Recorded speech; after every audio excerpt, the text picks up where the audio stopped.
क्या एलियंस हमें देख रहे हैं? 5 दिमाग हिला देने वाले सिद्धांत। नमस्ते दोस्तों, और अंतरिक्ष में आपका स्वागत है। आज हम एक ऐसे सवाल पर विचार करने जा रहे हैं जो सदियों से इंसानों को हैरान करता रहा है। क्या हम इस विशाल ब्रह्मांड में अकेले हैं? जरा सोचिए, अरबों खरबों तारे, अनगिनत आकाश गंगाएं और हर तारे के इर्द गिर्द घूमते अनगिनत ग्रह। क्या सचमुच हम ही इतने खास हैं? क्या हो अगर कहीं दूर कोई और भी हमारी तरह इस ब्रह्मांड के रहस्यों को सुलझाने की कोशिश कर रहा हो? आज हम ऐसे ही 5 दिमाग हिला देने वाले सिद्धांतों पर चर्चा करेंगे जो बताते हैं कि शायद एलियंस सचमुच हैं, और शायद, बस शायद, वो हमें देख भी रहे हैं। चलिए शुरू करते हैं फेर्मी पैराडॉक्स से। ये एक ऐसा विरोधाभास है जो हमें सोचने पर मजबूर करता है कि अगर ब्रह्मांड में जीवन की संभावना इतनी ज्यादा है तो फिर हम अब तक किसी एलियन सभ्यता से क्यों नहीं मिले? ब्रह्मांड इतना विशाल है, अरबों खरबों तारे और ग्रह हैं, और उनमें से कई पर जीवन की संभावना हो सकती है। फिर भी हम अब तक किसी भी एलियन सभ्यता से संपर्क नहीं कर पाए हैं। क्या यह संभव है कि हम अकेले हैं या फिर कुछ और कारण है? एक थ्योरी यह है कि शायद एलियन सभ्यताएं खुद को हमसे छुपाकर रखना चाहती हैं। हो सकता है कि वो हमारी तकनीक को आदिम समझते हों और किसी भी तरह के संपर्क से बच रहे हों, या फिर हो सकता है कि वो हमसे कहीं ज्यादा उन्नत हों, इतने उन्नत कि हम उनके अस्तित्व को समझ भी ना पाएं। जैसे कि चींटियों को हमारी तकनीक समझ नहीं आती, वैसे ही शायद हम भी एलियंस की तकनीक को समझने में असमर्थ हैं। एक और थ्योरी ये भी है कि शायद एलियन सभ्यताएं इतनी उन्नत हो चुकी हैं कि उन्होंने अंतरिक्ष यात्रा और संपर्क के पारंपरिक तरीकों को छोड़ दिया है।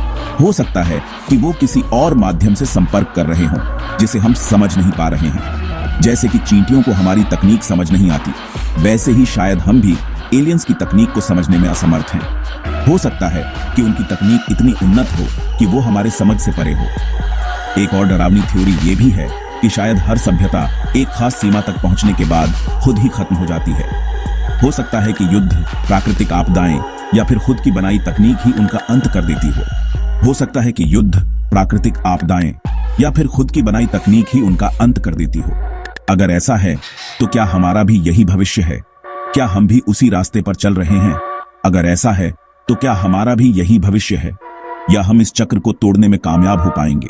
क्या हम अपनी गलतियों से सीख सकते हैं और एक बेहतर भविष्य की ओर बढ़ सकते हैं, या हम इस चक्र को तोड़ने में कामयाब हो पाएंगे? क्या हम अपनी गलतियों से सीख सकते हैं और एक बेहतर भविष्य की ओर बढ़ सकते हैं? ये सवाल हमें सोचने पर मजबूर करते हैं और हमें प्रेरित करते हैं कि हम अपने भविष्य को बेहतर बनाने के लिए प्रयास करें। अब बात करते हैं ज़ू हाइपोथेसिस की। यह एक दिलचस्प और रहस्यमय विचार है जो हमें सोचने पर मजबूर करता है कि क्या हम सचमुच इस ब्रह्मांड में अकेले नहीं हैं। इस थ्योरी के मुताबिक एलियंस न सिर्फ असली हैं, बल्कि वो हमें दूर से देख भी रहे हैं और हमारे हर कदम पर नजर रख रहे हैं। ठीक वैसे ही जैसे हम चिड़ियाघर में जानवरों को देखते हैं। हम जानवरों को उनके प्राकृतिक आवास से निकालकर एक सीमित क्षेत्र में रखते हैं ताकि हम उनकी गतिविधियों का अध्ययन कर सकें। हो सकता है कि वो हमारी प्रगति का अध्ययन कर रहे हों, हमारे वैज्ञानिक और तकनीकी विकास को समझने की कोशिश कर रहे हों, हमारे व्यवहार को समझने की कोशिश कर रहे हों, जैसे हम जानवरों के व्यवहार का अध्ययन करते हैं, या फिर बस मनोरंजन के लिए हमें देख रहे हों। शायद उनके लिए हम एक जीवंत टीवी शो की तरह हैं जिसमें हर दिन कुछ नया होता है। लेकिन सवाल यह है कि अगर वो हमें देख रहे हैं तो फिर सामने क्यों नहीं आते? क्या वो हमें किसी विशेष कारण से छुपकर देख रहे हैं? क्या वो हमारी रक्षा कर रहे हैं? क्या वो हमें किसी बाहरी खतरे से बचा रहे हैं जो हमें दिखाई नहीं देता, या फिर किसी खतरे से बचा रहे हैं? क्या वो हमारे ग्रह को किसी बड़े विनाश से बचाने के लिए छुपकर काम कर रहे हैं? या फिर हो सकता है कि वो हमारे साथ किसी भी तरह का संपर्क बनाने से बच रहे हों क्योंकि उन्हें डर है कि इससे हमारी प्राकृतिक विकास प्रक्रिया प्रभावित होगी, क्योंकि उन्हें डर है कि इससे हमारी प्राकृतिक विकास प्रक्रिया प्रभावित होगी। क्या वो हमें एक प्रयोग के रूप में देख रहे हैं जिसमें किसी भी बाहरी हस्तक्षेप से परिणाम बदल सकते हैं? जो भी हो, ज़ू हाइपोथेसिस हमें ये सोचने पर मजबूर करता है कि क्या हम सचमुच इस ब्रह्मांड में अकेले नहीं हैं, और अगर नहीं तो फिर वो कौन है जो हमें देख रहे हैं? क्या वो हमारे मित्र हैं या शत्रु? और अगर नहीं तो फिर वो कौन है जो हमें देख रहे हैं? क्या वो हमारे मित्र हैं या शत्रु? क्या हम कभी उनसे मिल पाएंगे, या फिर हम हमेशा इस ब्रह्मांडीय चिड़ियाघर में बंद रहेंगे? Chapter 3, simulation hypothesis. क्या ये सब सिर्फ एक सिमुलेशन है? ये सवाल जितना अजीब लगता है उतना ही गहरा भी है। अब आते हैं एक और दिमाग हिला देने वाली थ्योरी पर, सिमुलेशन हाइपोथेसिस। ये थ्योरी कहती है कि जो कुछ भी हम देख रहे हैं, महसूस कर रहे हैं और अनुभव कर रहे हैं, वो सब एक सिमुलेशन का हिस्सा हो सकता है। क्या कभी आपने सोचा है कि क्या ये दुनिया, ये ब्रह्मांड, ये सब कुछ असली है, या फिर ये सब एक बहुत ही जटिल और उन्नत कंप्यूटर प्रोग्राम का हिस्सा है, या फिर हो सकता है कि हम किसी बहुत ही उन्नत कंप्यूटर सिमुलेशन का हिस्सा हों। ये विचार जितना रोमांचक है उतना ही डरावना भी। शायद कोई हमसे कहीं ज्यादा बुद्धिमान सभ्यता इस सिमुलेशन को चला रही है और हम सब उसके किरदार हैं। ये सभ्यता इतनी उन्नत हो सकती है कि उसने एक पूरी दुनिया को डिजिटल रूप में बना दिया हो। अगर ये सच है तो इसका मतलब है कि हमारे अस्तित्व का कोई वास्तविक अर्थ नहीं है। क्या हम सिर्फ एक प्रोग्राम का हिस्सा हैं जिसमें हमारी हर हरकत पहले से ही तय है? क्या हमारी पसंद, हमारे कर्म सब कुछ पहले से ही तय है, या फिर हमारे पास सच में स्वतंत्र इच्छा है? ये सवाल हमें अपने अस्तित्व पर नए सिरे से सोचने पर मजबूर करते हैं। सिमुलेशन हाइपोथेसिस के जवाब देना मुश्किल है, लेकिन ये हमें ये जरूर सोचने पर मजबूर करता है कि हकीकत क्या है और क्या हम उसे समझ भी पाएंगे। क्या हम कभी इस रहस्य को सुलझा पाएंगे, या ये हमेशा एक पहेली ही रहेगा?